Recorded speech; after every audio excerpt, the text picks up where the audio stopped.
Hallelujah. Glory, glory, glory, glory, glory, glory. All praises to the Most High Yah. This is truly the day that Yah has made, and I will rejoice. I am rejoicing, and I'm glad for it. Shabbat Shalom. It is the Sabbath. This is Yah's Sabbath, and I do call it a delight. Listen, I am so happy for the Sabbath. I've had some long, short weeks, a lot to do. And it seems like the weeks are just even going more quickly, but yeah, it's good. He's faithful, he's loving, and he's kind. And I am grateful to the Most High daily, daily, daily. I'm thankful to Yah for all his benefits to me and his goodness to me. And he is truly faithful. So if you're going to big up anyone, and if you're going to brag on anyone, and if you're going to boast in anyone, I encourage you, let it be Yah. Because only Yah is worthy to be praised. He is the King of Yashwayah, the governor and the ruler of all the earth. He is the creator. I only brag on and boast in Yah. Glory, glory, glory, glory. I do hope that you are well and that you are still trusting only in Yah. All praises to the Most High. Since I was here last, I see the record is about 3 weeks ago. There's so much has happened in the Bahamas. We have had two very gruesome murders. A 12-year-old was raped and strangled to death. That's the police report. A few days later, a 72-year-old was raped and killed in a house. Those two incidents really just shook some in the country. You know, Ezekiel speaks about those who will mourn and sigh. He was told to put a mark on those who mourn and sigh in the land because of the wickedness that is going on. And so there are few who are very outraged at what is going on and publicly outraged. And then there, I guess, are more who are maybe outraged, but it's not public. And what the people, I guess, doesn't seem to understand is that silent breeds contempt, silent gives consent.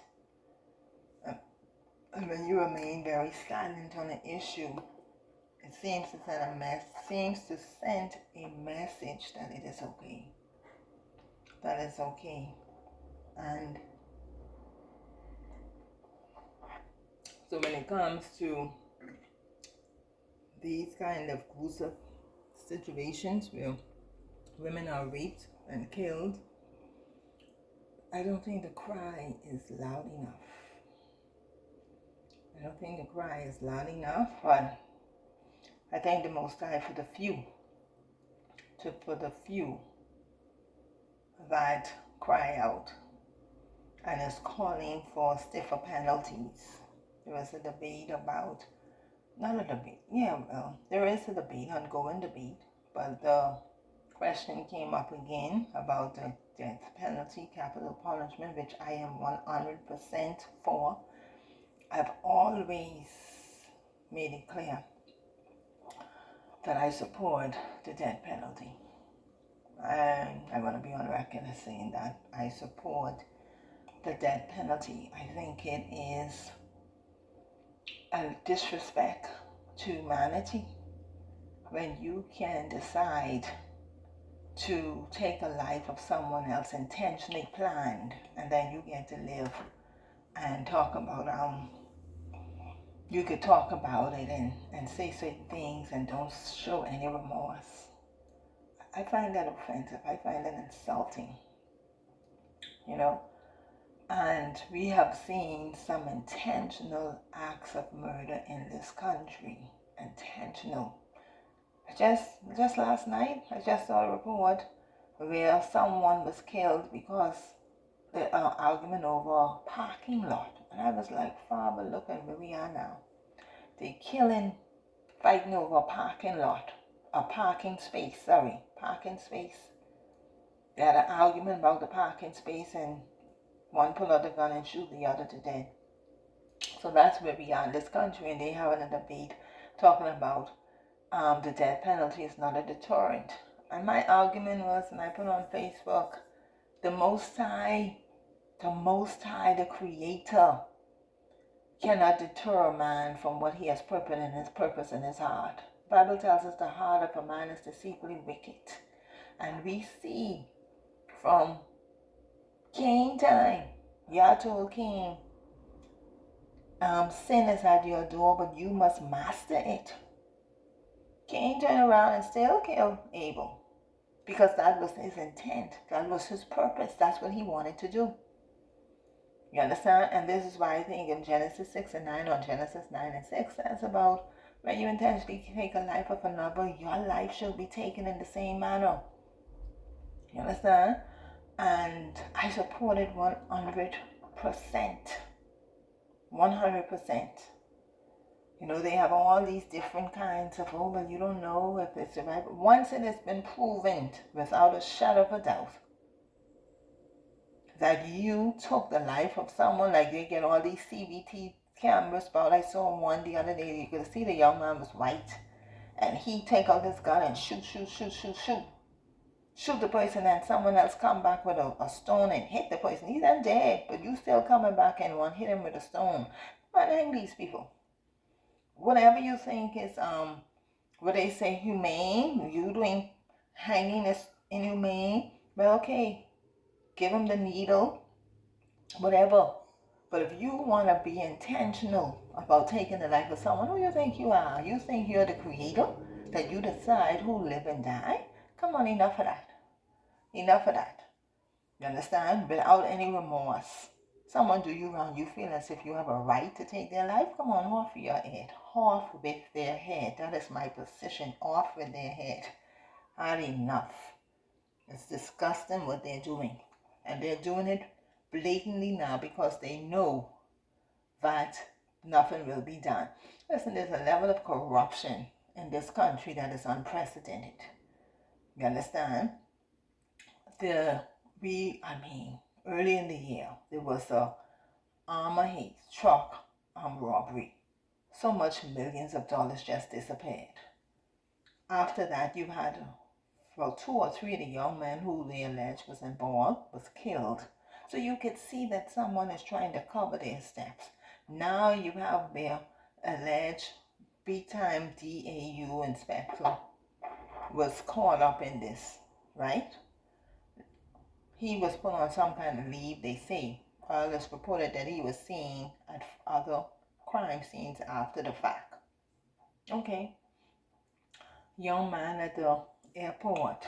One young man walk out at the airport, take out his big gun, and just shoot the man dead. He was arrested and let go, say, for further investigation. I mean, it was disgusting. At the airport, people see you kill the man, but you need to investigate. So now here it is, about a week or 2 ago, big report from that came out. I guess they couldn't hide it anymore. That one police force high inspector, a defense force high inspector, and this same young man who went to the airport and killed the other young man, all being held in the U.S. on drug trafficking and gun trafficking charges, federal court they go into. And so it exposed the corruption because the police officer who's indicted was the one apparently who was supposed to be investigating the case of the killing of the young man at the airport. And the pilot who was indicted with him was the person who did the killing. So it shows right there they had a ring. And I said, I saw it initially. It was so strange that this young man could have just walked out on the airport, killed someone just like that. He did that because he knew There was someone who was going to cover his tracks. You understand me? And these things have been allowed in this country for years. But I thank the Most High that He is justice. And I don't know if anybody has prayed like me, but I was prayed specifically when I see certain things. And I see now what is happening as an answer to the prayer that I prayed early one morning when the Father woke me up and prayed for the police force. And all I said to Him, yeah, blow in it. Because you know who is who and what is what. And only you can do what needs to be done in this country. And I ask the Father to move in the forces, move in them, and you move and expose all the corruption. And I thank the Most High that, listen, the U.S. is involved. They have them over there. And I pray to the Most High that they keep them there. Keep them in the federal prison, because if they come to this country, they will not serve their time. U.S., keep them over in your prison. Let them serve whatever amount of time you deem necessary to serve. It is enough. And I'm disgusted with this country and the corruption. The commissioner of police, I guess, was forced to resign. Before he resigned, he came out saying there's a culture of corruption. 2 days later, he resigned. You understand? And the Father's doing it. I remember saying on Facebook, the Father said to me, Nebuchadnezzar experience. Some of your leaders are about to have a Nebuchadnezzar experience. And I went to, oh, how the mighty has fallen. And we will see them fall because Yah is doing it. So I thank the Most High for the few who are crying out to the Father. Because you see, it was the cry of one in Sodom and Gomorrah that God the Most High to come down and see about Sodom and Gomorrah. The book of Joshua told us that. That cry of the young woman. And until we cry out to the Most High. Because wicked men, well, they're not going to do it. And so we need the Father to unfold, to uncover what they're trying to hide up in all these little connections. They say there's an MP involved, sitting MP, politician involved. They're trying to hide that. And I pray, and I know the Most High is going to expose them all. All will cut down. All will be cut down. Because of the few that are crying out. I give the Father thanks. I am one of the few. I'm one of the few that is asking Him to shake it. Shake them out. Shake them out, yeah. Shake them out from wherever they are. Shake them out. Blow in them. Blow and move the very residue of corruption that is at the root of this country. Move it, yeah. Only Yah can do it. I give Him praise. That He is doing it. That He is doing it. And so, as the corruption unfolded, my mind went on these same teachings, reading of this law, and I said the people do not want to know the law of the Most High. And it shows the stand of the heart of individuals. You understand? What came to my mind, the scripture that came, the verse that came to my spirit is, Matthew 24:12, and because iniquity shall abound, the love of many shall wax cold. Iniquity is lawlessness. You understand? And you don't want to know Yah's law. When you think it's okay to do what you like, and because He is forgiven and He's not like man, I mean He can let you pass. No. He's the righteous judge. And He judged based on His laws. And He gave us His laws. He gave us His instructions that we are to follow. And I've been asking the question, if you do not know Yah's law, how would you know what sin is? How would you know? Before I go on to that, thank you, Father, for reminding me we are in that season of iniquity, I call it. The season that everyone, many people, let me not say everyone, many people love the season of Yuletide, Christmas time. And you have persons who are trying to justify it in every which way. Listen, free yourself. If you want to observe this holiday and you see there's nothing wrong with it, then do you. Like I just said, the Father doesn't change, does not force you. He can't change your heart. You have to willingly change your own heart. He gave us all the choice. He tells us, and He has told us what His requirements are. The job of the Ruach HaKodesh, His Spirit, is to convict us of wrongdoing. It is the job of the Spirit of truth to tell us what is truth and what is a lie. But we don't listen because we want to go according to our own heart, our own desire. You understand me? And we love this holiday because it is our flesh. You understand me? Paul speaks about the flesh warring against the spirit. You understand? I will not be doing another teaching on Christmas. It is what it is. I've done it already. And you can go back and view it if you so like.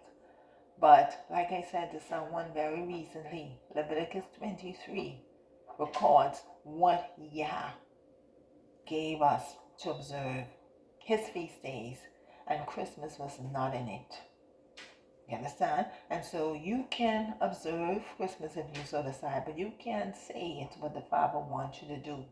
Because what Yah wanted us to do, He had it written. It is written. It is written. And you can either hear or forbear. And it doesn't matter who is observing it. According to what is written, it's wrong. It's idolatry. You understand? It was established in honor of another deity. It had nothing to do with the Most High. The Most High do not observe man-made religions and man-made traditions. He gave us His laws. He gave us instructions that we are to observe. He is the master. We are the servant. But religion have us twisted. We think that He is the servant and we're the master. We want to do what we want to do, and then we expect Him to sanction it and be okay. It doesn't work that way. You need to humble yourselves. We need to humble ourselves before the Most High. We need to take our place as created beings and honor the Creator. How dare the created things say to the Creator, this is that and this is what and this is how it should be. That's not the way it is. You are created. And you need to stay in that created move and humble yourself before the Creator and obey what He says. Obey what He says. And then if you don't do that, then of course you have set yourself as a God. And you're God unto yourself. And as with all others in time, I guess you'll be dealt with. But that's where we are. I saw and I shared a video with a Christian pastor. I think he's a twin. And but he was teaching somewhere in the U.S. He's from England. And he was saying to them, he was giving them the origin of the Christmas tree. And he was saying to them that it is pagan. And the history is there. And see, my thing is, once you would have, if you had somebody say something, and you'd be like, what, I didn't know that. You have a duty and responsibility to go and seek it out. That is, if you are a seeker of truth. Many people are not seekers of truth. We love the lie because it pacifies our flesh. And we want to do what we want to do. You understand? But the brothers now telling the Christians, it is pagan. It is pagan. You understand? It is written. All praises to the Most High. So that's where we are with that. God told us to choose. He had put before us life and death. And He encouraged us to choose life, that you and your seed will live. Yeshua said that there are two roads. The broad road that leads to destruction, and many, many, many are on that road because many love the riotous living and they love the festival days. Someone said to me, oh, Miss Johnson, you're missing out, man. You're missing out. I tell them, no, I'm missing out. I haven't observed Christmas. The last time I observed Christmas was 2009. And I have missed nothing. I give the Father thanks every day. This week, the roads are so busy. And I was driving. I said, Father, I thank you that I'm not spending any crazy money unnecessarily buying anybody no gifts and running around trying to get this and that. You understand? I will not have a long January, as they say. My finances will increase. Praise Yah. Because I can take it and spend it foolishly to give to the wealthy. Right? So the broad people, those on the road, the broad road, they enjoy these times. You understand? But the narrow road, Yeshua said, the few that are on it, and the narrow leads to life, but few are on it. So the few are wise, and the few are choosing not to get caught up in the destruction and the desires of the world system. They're not getting caught up in the desires of the world system, so they will not partake in the destruction of the world system. They are choosing to follow the way of Yah. It's only few. And the Bible tells us that it will only be few. And so I thank the Father for the few. And I pray that you are a part of the few. So today we're going to continue with Yah's laws. And we're on part 6. What are Yah's law of ritual purity? And 1 John 3 and 4 says, whosoever commits sin transgresses also the Torah, for sin is the transgression of the Torah. Okay, we always quote two. Yes, sin is the transgression of the Torah. So I want to emphasize that so persons would know what sin is. Sin is not what you think. The Bible tells us what sin is.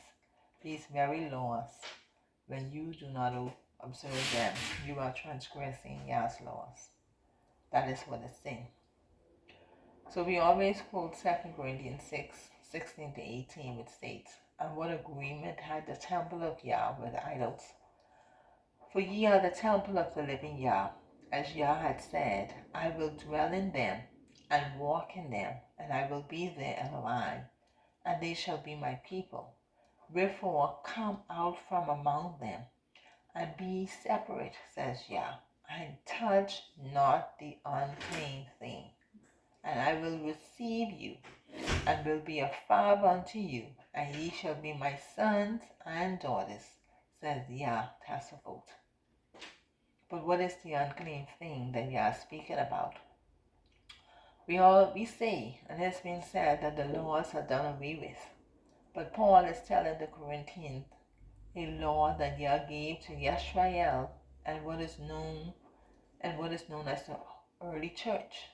But the late church, the church today, I call it the late church, the modern church, say that these laws are done away with. If they're done away with after Yahushua's death, if they were done away with after Yahushua's death, burial and resurrection, why were Paul quoting from the law to the early believers? So what is the unclean thing that Paul was admonishing the Corinthians not to touch? And we quote that. What is the unclean thing? What is the unclean thing? Because we always say, touch not the unclean thing.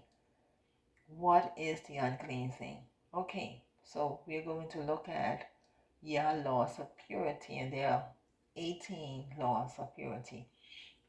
Starting at 96. Anyone who touches or eats the carcass of an unclean animal becomes virtually unclean. Leviticus 11:8 and 24.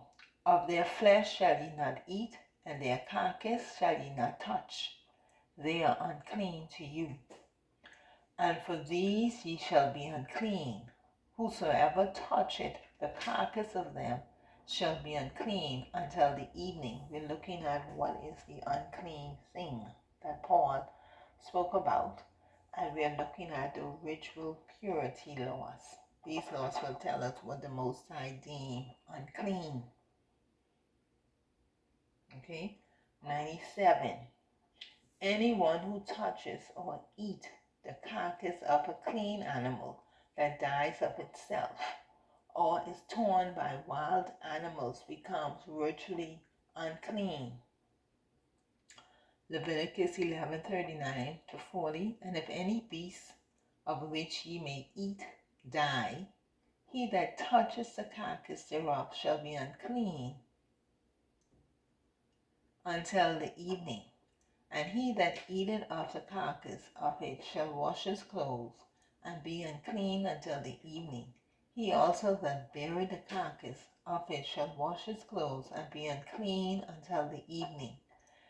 Leviticus 17:15. And every soul that heedeth that which died of itself, or that which was torn with beasts, whether it be one of your own country or a stranger, he shall both wash his clothes and bathe himself in water, and be unclean until the evening. Then shall he be clean. 98. Articles and food that comes in contact with sources of ritual uncleanness become virtually unclean. Leviticus 11:32. And upon whatsoever any of them, when they are dead, does fall, it shall be unclean, whether it be any vessel of wood, or raiment, or skin, or sack, whatsoever vessel it be, wherein any work is done, it must be put into water, and it shall be unclean until the evening, so it shall be cleansed. 34. Of all meat which may be eaten, that on which such water cometh shall be unclean, and all drink that may be drunk in every such vessel shall be unclean. 15 and 12. And the vessel of earth that he toucheth, which hath the issue, shall be broken, and every vessel of wood shall be rinsed in water. 99. Menstruous women are virtually unclean. Leviticus 15:19-12. And if a woman have an issue, and an issue in her flesh be blood, she shall be put apart 7 days, and whosoever toucheth her shall be unclean until the evening. And everything that she lied upon in her separation shall be unclean. Everything also that she sitteth upon shall be unclean. And whosoever toucheth her bed shall wash his clothes, and bathe himself in water, and be unclean until the evening. And whosoever toucheth anything that she sat upon shall wash his clothes, and bathe himself in water, and be unclean until the evening. And if it be on her bed, or anything whereon she sitteth, when he toucheth it, he shall be unclean until the evening. And if any man lie with her at all, and her flowers be upon him, he shall be unclean 7 days, and all the bed whereupon he lied shall be unclean. And if a woman have an issue of her blood many days out of the time of her separation, or if it run beyond the time of her separation, all the days of the issue of uncleanness shall be as the days of her separation. She shall be unclean. Every bed whereupon she lieth all the days of her issue shall be unto her as the bed of her separation, and whatsoever she sitteth upon shall be unclean as the uncleanness of her separation. And whosoever touches those things shall be unclean, and shall wash his clothes and bathe himself in water, and be unclean until the evening. But if she be cleansed of her issue, then she shall number to herself 7 days, and after that she shall be unclean. I remember visiting the assembly, and we went to North Carolina. And in greeting, I went to greet a young lady. She came over to greet us, and she said to me, "I'm Nada." And I was like, wow. She meant that she was on her monthly cycle. And I was like, oh wow. I so respected that. So anyone that came in contact with her, she said, "I'm on Nada." And when you went into the bathroom, you saw there were 2 cubicles. They had one, they were labeled. One had on it for ladies who are on Nada, meaning their monthly cycle, and then the other one would have been for regular ladies, and I was like, wow. And this is why I say there are persons who are actually learning this law and practicing it daily. So it isn't that you don't come to the sanctuary, but they say not and everybody knows it's a natural thing for a woman to have a monthly cycle, but she's saying, you just don't touch me, right? And I respected that completely. 100. Women after childbirth are virtually unclean. Leviticus 12, 2-5. Speak unto the children of Israel, and say, if a woman have conceived seed, and born a man child, then she shall be unclean 7 days. According to the days of the separation of her infirmity shall she be unclean.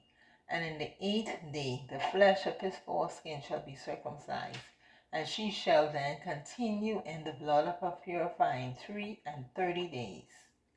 She shall not touch no hollow thing, nor come into the sanctuary until the days of her purifying be fulfilled.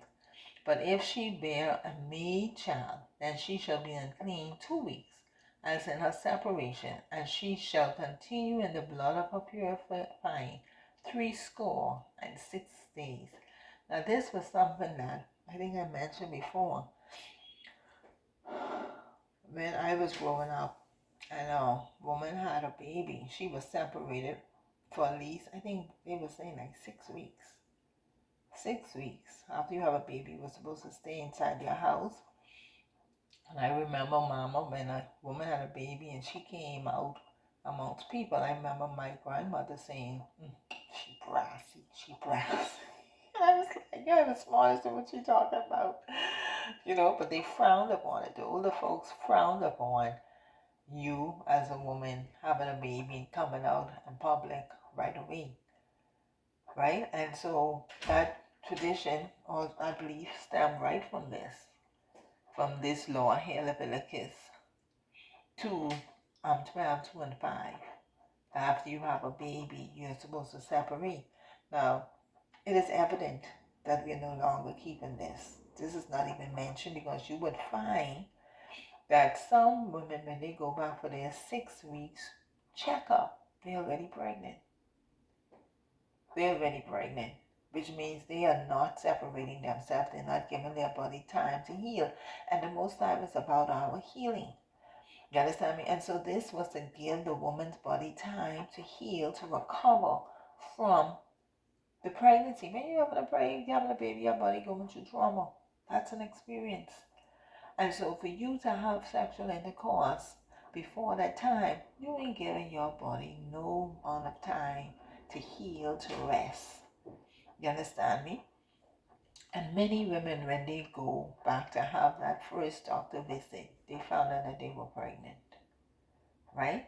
And so we are not, and I'm talking about women who I've known now, who's supposed to be following the Torah, this law. They're not observing this, And so let me say this while I'm here. If your man sexual needs is greater than the law of Yah, I think you're with the wrong man. You gotta look at that. Any man that would put his sexual desires over you observing the law of Yah, that's not the man for you.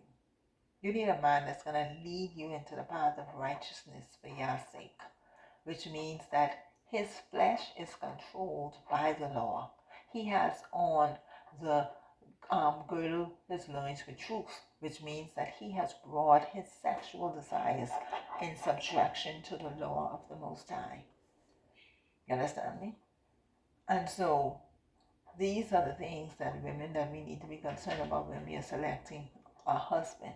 Is he walking in submission and obedience to the law of the Most High, or he think the law doesn't apply to his flesh? Because you have some men think as long as they get that urge and erection, that's it. Need nothing more important. That's not the man for you. That's not the man for me. Let me just say it that way anyway. We shall. Okay, 101. Anyone with a spreading skin disease is virtually unclean. Leviticus 13, 2-3. When a man shall have in the skin of his flesh a raising, a scab, a bright spot, and it be in the skin of his flesh like the plague of leprosy, then he shall be brought unto Aaron the priest, or unto one of his sons the priest, and the priest shall look on the plague in the skin of the flesh, and when their hair is in the plague, and when the hair in the plague is turned white, and the plague is in sight be deeper than the skin of his flesh, it is a plague of leprosy, and the priest shall look upon him and pronounce him unclean.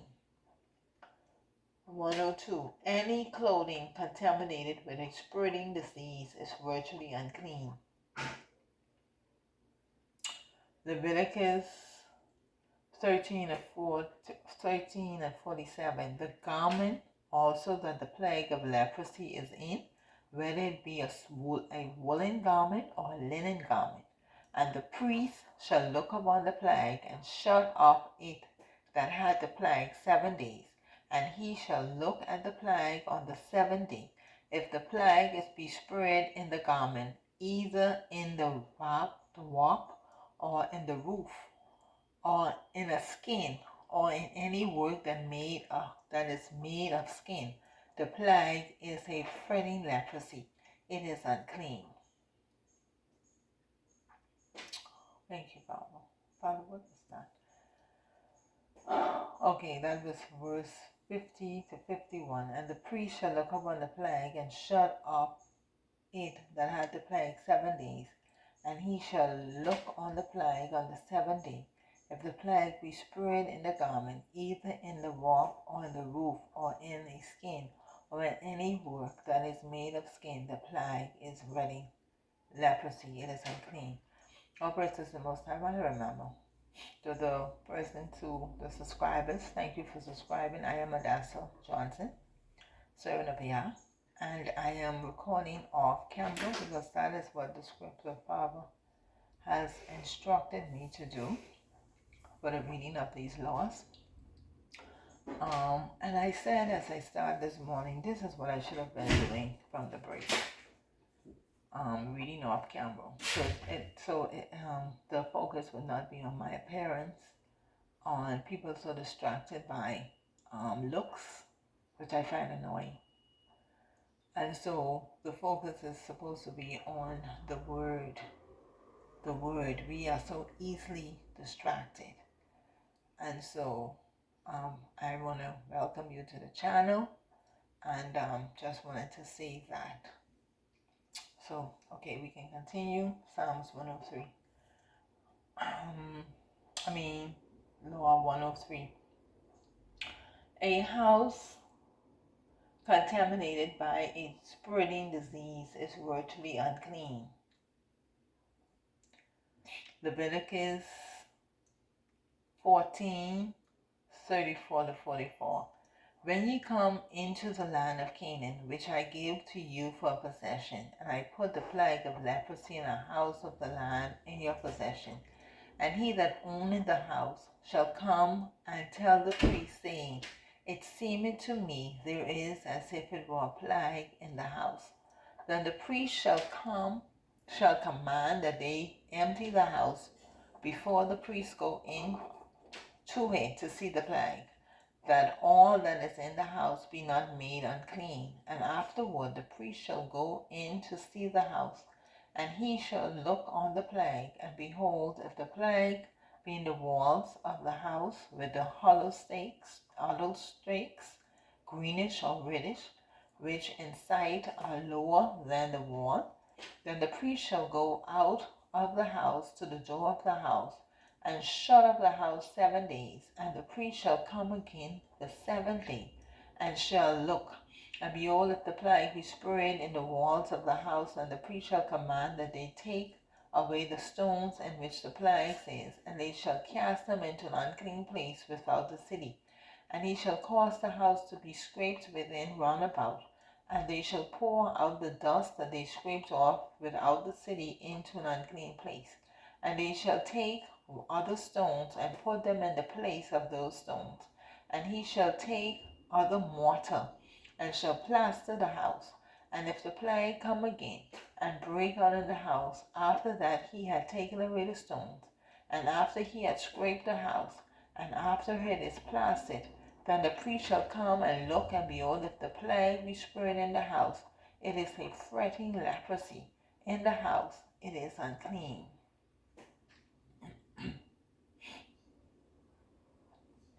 Now, I want to go back because in my spirit to emphasize this. When ye come into the land of Canaan, excuse me, which I give you to possess, this is with emphasis, and I put the plague of leprosy in a house of the land of your possession. Okay?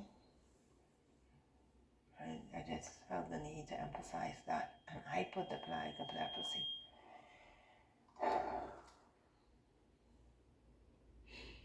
Okay. Why would the Father put the plague of leprosy in your house?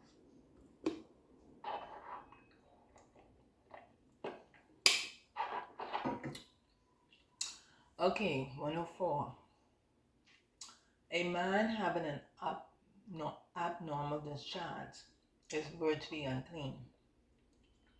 Leviticus 15. This reference actually is Leviticus 15 and 2. But after I read it, I felt I should just read all of it for context. So Leviticus 15, 2 and 13, speak unto the children of Israel, and say unto them, when any man had a running issue out of his flesh, because of his issue he is unclean. And this shall be his uncleanness in his issue, whether his flesh runs with his issue, or his flesh be stopped from his issue. It is uncleanness. Oh yes, thank you, Yah. What I was going to say about this for today, as in that assembly, they are practicing the law. It's in community. And because everyone in the assembly are on one accord, it is like nothing for them to say to each other, I am unclean. Because they are guarding over the salvation or the relationship of their brother. And I respected that so much. So in order for you to obey, to keep these laws, these unclean laws, you've got to be a person who believe and truly want to honor Yah and guard over your, protect your, the relationship of your fellow men with the laws of Yah. Because this is something you would have to actually say to someone. Listen, right now I'm experiencing this in my flesh and whatever, so I am unclean. That's relationship. You understand? And so the laws of the Most High require us to live in relationship with each other and to live in community. And this is being your brother's keeper. This is being your brother's keeper. And so as I read one earlier that came to me, that's I want to express that. And then it slipped my mind, but I thank the Father for bringing it back to me. Okay, so speak unto the children of Israel. This is Leviticus 15 to the 13. And say unto them, when any man had a running issue out of his flesh, because of his issue, he is unclean.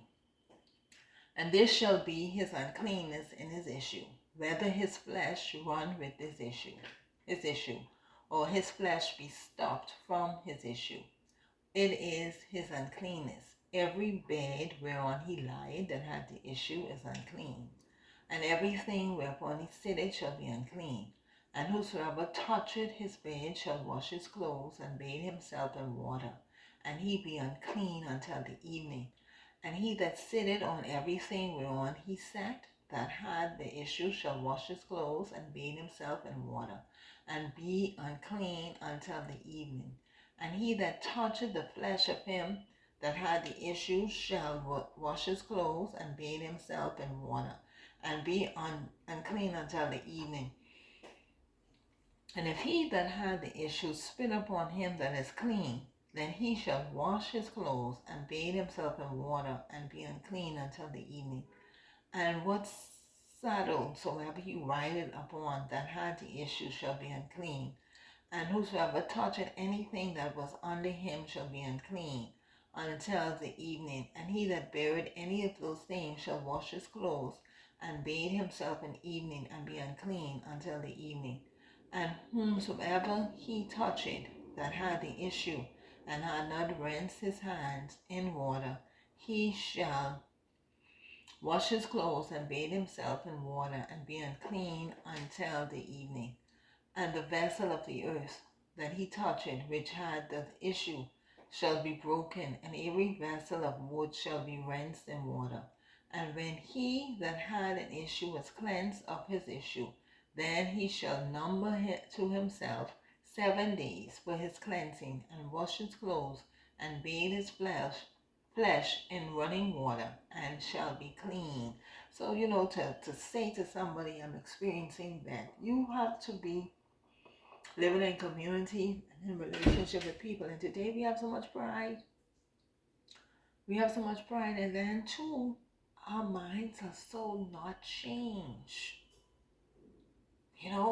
So many of us, and I guess it's a culture. I don't know. We are so far from really truly living the law. So far from it, because the law, you see, that this is humbling for you to come to say to somebody, to say to somebody, I'm experiencing this in my flesh. That take away all your pride, and that's what the law does. It's humbling. It humbles us. Okay, 105. Anyone or anything coming into contact with semen becomes virtually unclean. Leviticus 15:16-18. And if any man's seed of copulation go out from him, then he shall wash all his flesh in water, and be unclean until the evening. And every garment and every skin whereon is the seed of copulation shall be washed with water, and be unclean until the evening. The woman also with whom man shall lie with seed of copulation, they shall both bathe themselves in water, and be unclean until the evening. And this is why in that assembly where we fellowshipped, when I think they were saying something about the man and wife, if before they come into the assembly night for the Sabbath, or they restrain from having sexual relationship, or they would have had sexual relationship prior to coming into the fellowship. They say that, because one lady was saying, she was unclean, and it was like, okay, what happened? That was like a little joke, But this is it. After you would have had sexual intercourse, you would be unclean. And this is why some believe that when you're going during the Sabbath, you should not engage in sexual activity, especially if you're coming to fellowship. That could wait until afterwards, basically. But again, it requires you to be in control of your flesh. Law 106, a woman with an abnormal discharge is virtually unclean. Leviticus 15:9-28. And if a woman have an issue, and her issue in her flesh be blood, she shall be put apart 7 days, and whosoever toucheth her shall be unclean until the evening. And everything that she lied upon in her separation shall be unclean. Everything also that sitteth upon shall be unclean.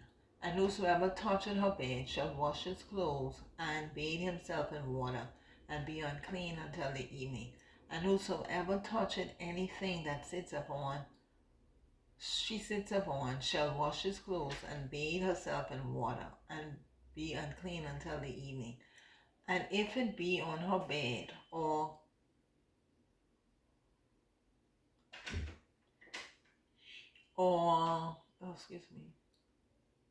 and if it be on her bed or on anything whereon she sitteth, when she toucheth it, it shall be unclean until the evening. And if any man lie with her at all, and her flowers be upon him, he shall be unclean 7 days. And all the bed whereupon he lied shall be unclean. And if a woman have an issue of her blood many days out of the time of her separation, or if it run beyond the time of her separation, all the days of the issue of her uncleanness shall be as the days of her separation. She shall be unclean. Every bed whereupon she lied, all the days of her issue shall be unto her as the bed of the separation. And whatsoever she sitteth upon shall be unclean, as the uncleanness of her separation. And whoso toucheth those things shall be unclean, and shall wash his clothes, and bathe him in water, and be unclean until the evening. But if she be cleansed of her issue, then she shall number to herself 7 days, and after that she shall be unclean. And the story of the woman with the issue of blood comes to mind.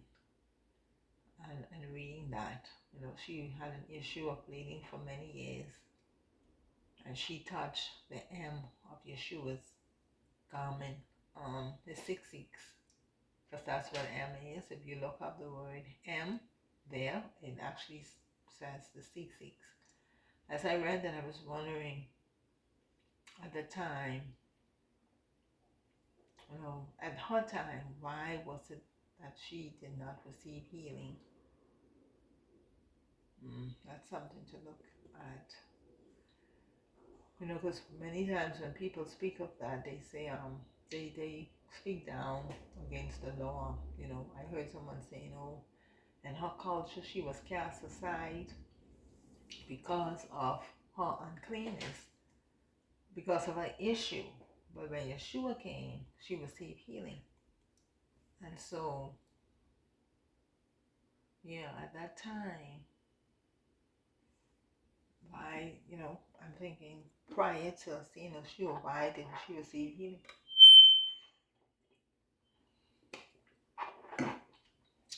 Okay.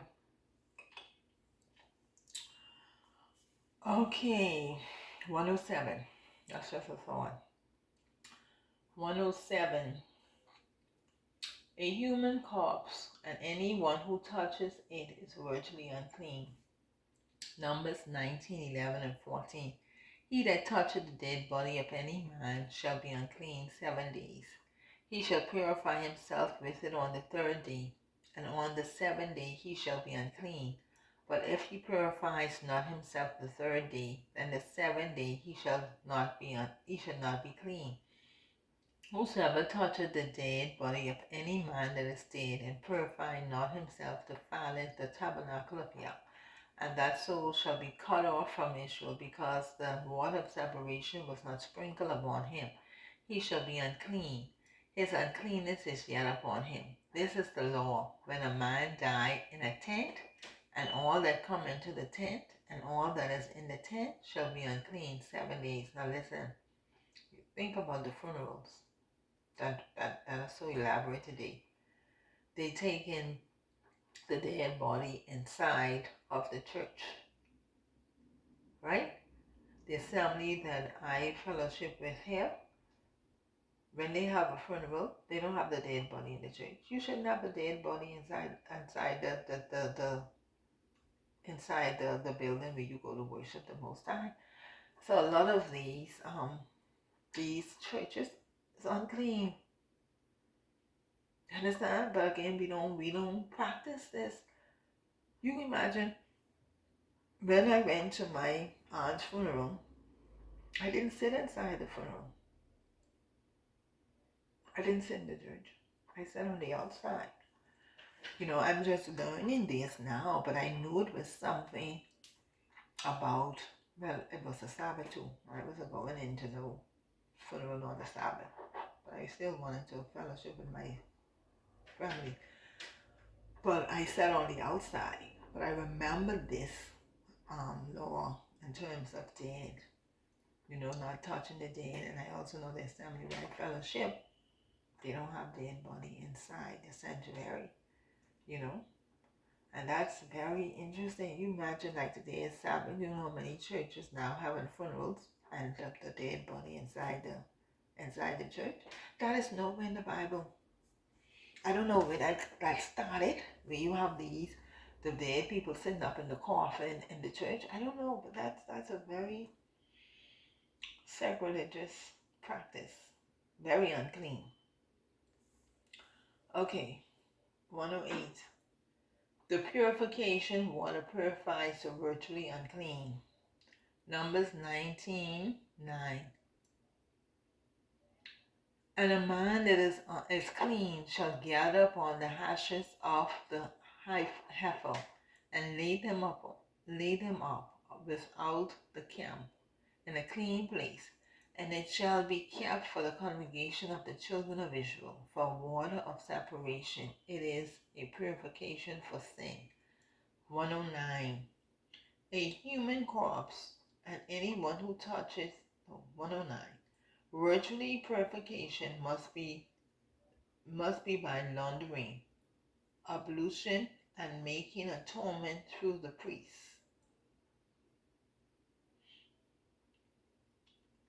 If a soul touches anything, Leviticus 5:2-3.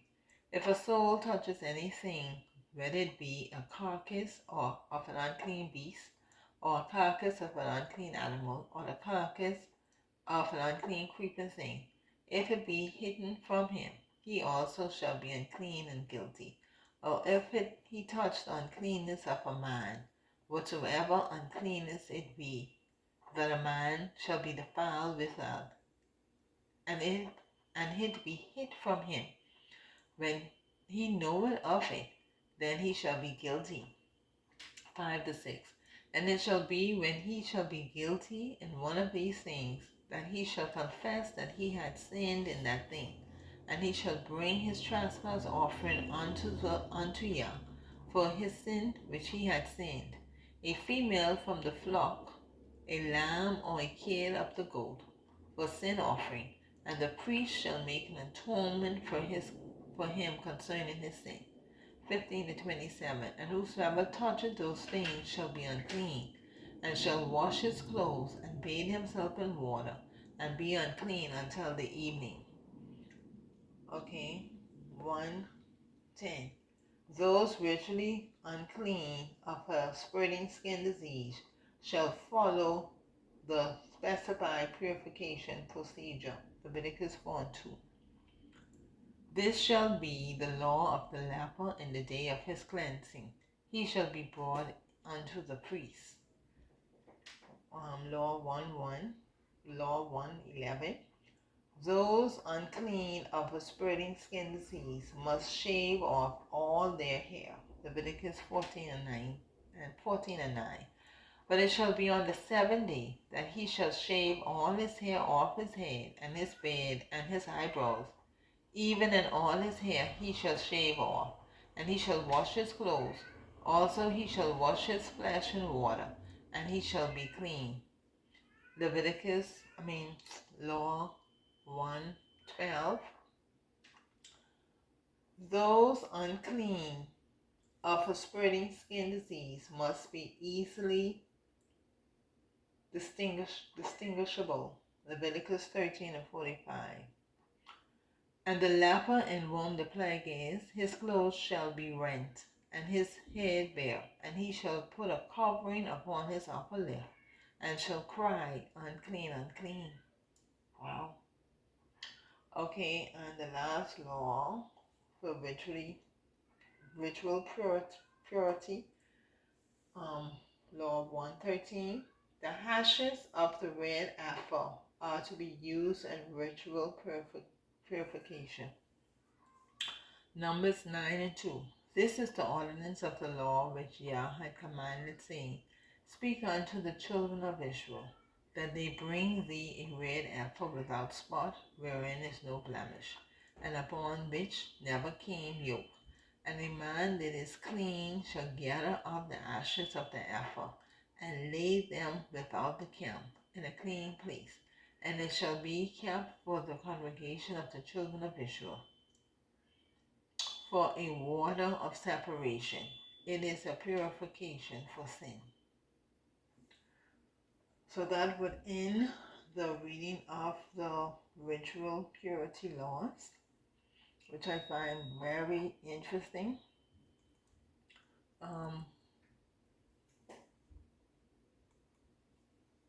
Very interesting. This whole reading of the law I find interesting because I'm learning a lot. I'm learning a lot from this. Some stuff is still need understanding and clarity, but these laws are persons are observing these laws, and it's not difficult once you know. You're not to touch a dead animal, and if you touch it, you're unclean. You know. And when it comes to offering a sacrifice, we know that we don't have to offer the sacrifice, but that doesn't mean that we don't purify. Practice the means to clean ourselves or separate ourselves or to clear yourself unclean for that period, right? And like one of the law says, you are to confess, and if you find guilty, you are to repent, and then you would go through the ritual of cleansing that is stipulated. And so it's just having a willingness to learn and to obey. But this will bring clarity for those who would always quote Paul's teaching. Paul's teaching, touch not the unclean thing. This now is explaining what the unclean thing is. Okay? And a lot of people need to understand that when Paul taught, he was teaching from these same laws. These same laws, which is why a lot of Christians have misinterpretation of Paul's teaching because they do not know these laws. Paul taught from the Torah, and I'm understanding that he was also he had the Talmud because he was trained in um, the Pharisee law. He was a Pharisee. You know, they had their own laws, and so yeah, so his teaching would have been based from those laws that he practiced. Okay, glory, glory, glory. But I'm grateful. I hope those who are listening, I hope that you're learning and that you would go and read these for yourselves and as much as you can apply it. I'm understanding that when it comes to a woman on her monthly and she's married, um, I've listened to the stories of persons who are practicing it, who are part of the assemblies that I fellowship with out of North Carolina. They separate. They don't sleep in the same bed during that time. And one elder was saying, at that time they would blow kisses to each other, but they don't touch. He said he understands that that's a time for her body to rest and a time for her to spend with herself. And so it's a level of respect for Yah, to honor Yah, and a respect for each other. You have some men, and I think it's disrespect and you're just unloving, that at a certain time when your woman's monthly is on, you still expect her to do this, and like you have no understanding. Like your flesh, your sexual desire is the greatest thing ever. You need to be born again. That's just the bottom line. You need to repent and be born again. And learn to honor the law of Yah. All these men out here who so caught up on their sexual desires, you're sinful. You need to repent. You need to bring your flesh under subjection. You need to be born again. That's what it is. So, that time of the month for a woman, your body is going through things and you need to rest. The body needs to rest. And when I was watching some of the Jewish videos, they have in their bedroom separate beds. They literally have separate beds. And after their women and the time of her cycle, she goes through a period of purification. She has to go to the spa. There's certain things that they do, And then when they come together again, the husband was saying what a joy it is. It's like a reunion. You understand me? So they get to enjoy each other. Once you practice this, and this is what the law of Yah does, it was not to take away from us, but it was to answer us, and we can understand that the law was given for our healing, to help us. All of the law is about healing. God wants us whole. He wants us healed. And it's to prevent us from becoming ill. This is why when you look at the leprosy, why? It had to been something that was displeasing to the Most High. Something did that the Father allowed the leprosy to come in the house, which means they needed to repent. Right? So, all praises to the Most High. Looking forward, if time permits, hopefully next Sabbath or however the Father leads, I would come back with part 7. And we're going to continue doing this until we would have read all of the laws of the Most High. And then we will see where the Father will lead us for this channel. But, yeah, so I pray that you be blessed. I pray that you're encouraged. I pray that you're strengthened daily in your walk with Yah and your relationship with Yah. I pray that you continue to seek Him and you continue to trust only in Him. I am trusting in Yah. I'm encouraged daily. I'm excited. I'm believing the Most High for great things. Rakam Yah Foundation is where I'm working. I'm working in that, and we are seeking to really go forward with the plans, which is housing. It is really in my face.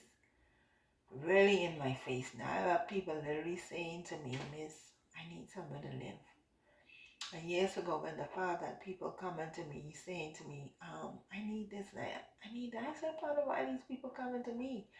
And the Lord said to me, because this is what you're supposed to be doing. And I was not in position, and the Most High had it so that persons came to me and asked me for certain things. And one lady told me that the Holy Spirit told me to come to you. My light, my electricity is going to be turned off. And I said, can you come to me?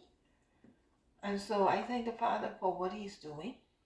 And I thank Him for where He is taking this foundation. And it's about His glory and it's His work. It is His work. And the Ruah reminded me recently in prayer. I said, no. Yah doesn't have to help you. You are helping Yah. You are the servant. He works in and through you. So I am waiting on Yah for further instructions on how to bring about the housing assistance, which is what the Rakam Yah Foundation is about.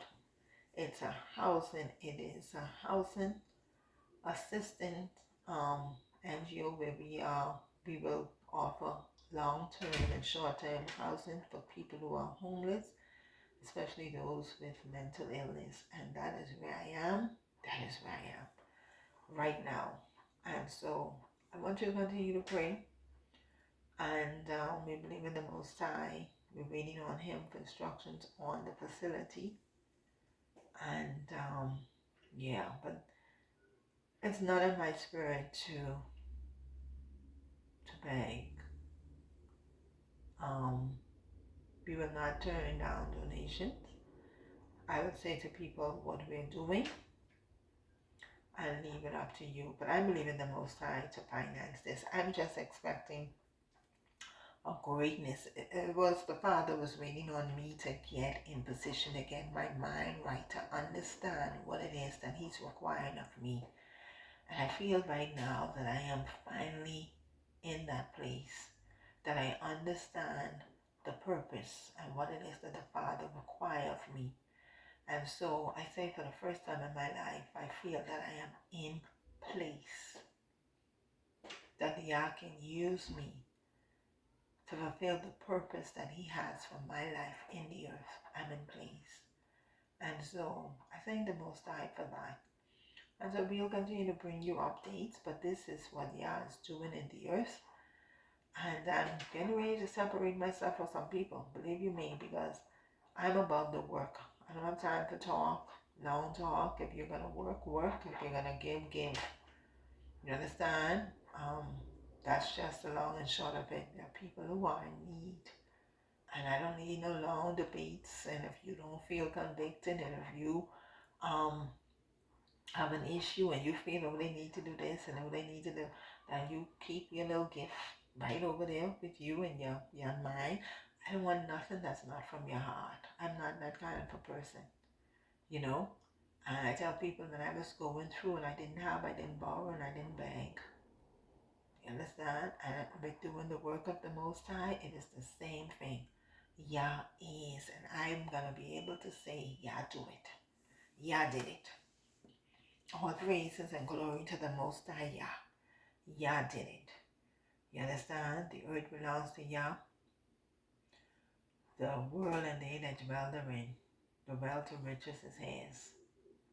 The wealth of the wicked will be turned over to the righteous, and the righteous will know exactly what to do with it. And so that's where I am. That's where I am. That is where I am, and I am seeing it. I am seeing it. You understand me? Where Yah is breaking down some walls, and he is putting the wealth in the hands of those that is gonna build up his kingdom and who are into building lives. Building lives. And Rakam Yah is an organization, a foundation about healing. We are into healing. The Most High wants us whole. And so our focus is solely on those people who have been broken down for whatever the reason. Whatever the reason. We ain't concerned about what the reason was or what they did. We're looking at them where they are right now and how we can bring them to a place of healing for the glory and honor of Yah. That's where we are. And so, if you can understand that, then this is not, you and I, we can part ways. That's where I am right now. We can part ways. Because one thing people are going to understand with me, I am about the work of Yah. The Most High freed me from that marriage of abuse. Where I was not, if I was still married, I was just thinking this morning, I could not be doing this. And the Most High freed me, healed me, so that I can do the work. You understand me? That he had for me. And I am embracing it. I am embracing it. And this is why for me, there's no marriage for me. Because I don't need nobody hindering me. I don't need nobody hindering me. You understand me? And too many men are not submitted to the Most High. And too many men think the work of Yah, he understands and he does. I have been free to serve. And that is what I intend to do. I intend to serve the Most High. I intend to work for him. Paul said that the unmarried woman is concerned about the things of Yah. The married woman is concerned about the things of her husband. I am unmarried, and the Most High had it so that my ex-husband divorced me. He may have thought he was doing me wrong, but the Father allowed him to divorce me so that I can be free to do the work of the Most High.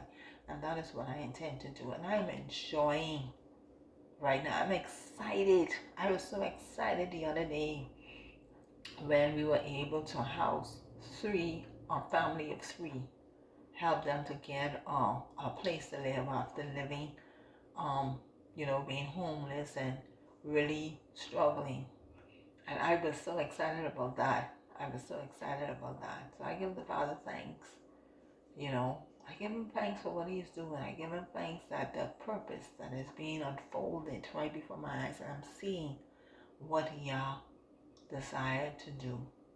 And Mama always said he has no hands but our hands, no eyes but our eyes, no feet but no our feet. Yah work in and through us. And we got to come to the place that we understand that we are the servant of the Most High and allow him to use us for his honor and his glory. You understand? You can't sit in the seat of judgment because you're not the judge. You are working for the judge. And you just do what he instructs you to do. And that's where I am. Just doing what he is instructing me to do. I was in the chat and a lady said some stuff, grieved my spirit, and I'm getting ready to just ease myself out of that group because we don't want to accord, and I don't have time for it, and I will not be in it in this season. So I will be separating myself so I can do the work of the Most High. I want people around me that have the same mind, that want to work for Yah. that see the work that needs to be done and understand it is for the glory and honor of Yah. You're looking for no awards and no this and that. I don't want nobody give me no award. I don't want nobody giving me thanks. You understand me? I ain't looking for no praise, no acknowledgement from nobody. You understand? That's my mind, and that's the kind of people I want. If you all about trying to get awards and acknowledgement from people, child, you can't hang with me. You gotta find your people, you my people. Because I don't even like award ceremonies. Never did. Banquets and stuff, that ain't my thing. I ain't into that. Let me just go and do what needs to be done, and I come back in my house and relax. There's very few things that moves me. And so, I'm just waiting on y'all to get further instructions on what to do. So I'll keep you abreast on what it is. And like I said, we ain't borrowing and we ain't begging, but we're not gonna stop you from giving an assistance if you want to assist. And this family, their rent is $160 per week, and anyone who wants to contribute to that, to help them while they get themselves sorted out with jobs and things. The mother is 83 years old, and it broke my heart to see that woman on the side of the road asking assistance, financial assistance, so she could have paid. They were staying at a motel which was $60 a night, and they would be out asking assistance. This is how some of our people are living. And so if you want to assist with that, by all means, you can email me at adasosoe@gmail.com so we can arrange on how you can be a part of helping some of these families. We have a lot of people who are homeless, and we want to help them get suitable accommodations until they can take care of themselves. This is what the foundation is about. So adasosoe@gmail.com. Only if you're interested in how you can be of help to this family. I'm still paying the rent for the other lady. So yeah, that's what we're doing. So all praises to the Most High. You be blessed. You continue to rest in Yah. Enjoy your Sabbath. Shalom.